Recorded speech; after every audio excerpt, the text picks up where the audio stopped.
Koliko ima do Avde? Hajde. Nekih 2 metra imaš, sigurno. Samo ja radi sakcije. Ne treba, ne smeta sakcija, hajde sad polako.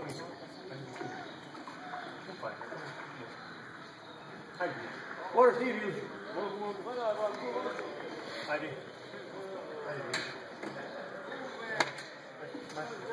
Polako, pazi da tu ne I pazi. Samo ti doli sad pobaci ruku, guri i blago odmatite rukom gore ovu. Eto, možeš ti sad preuzeti, majstor. Ne može još, neka malo. Hajde. Hajde, Vilču. Neka žalka. Hajde, Vilču. Mak. Jer vi negdje žurite. Možete sačekat sekundu dok se Milan evakuiše da mene vratiš moju kuću u zgradu, znaš?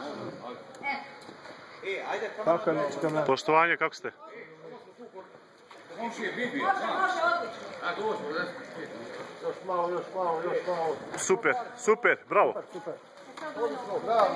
Bravo. Samo polako. Dođete.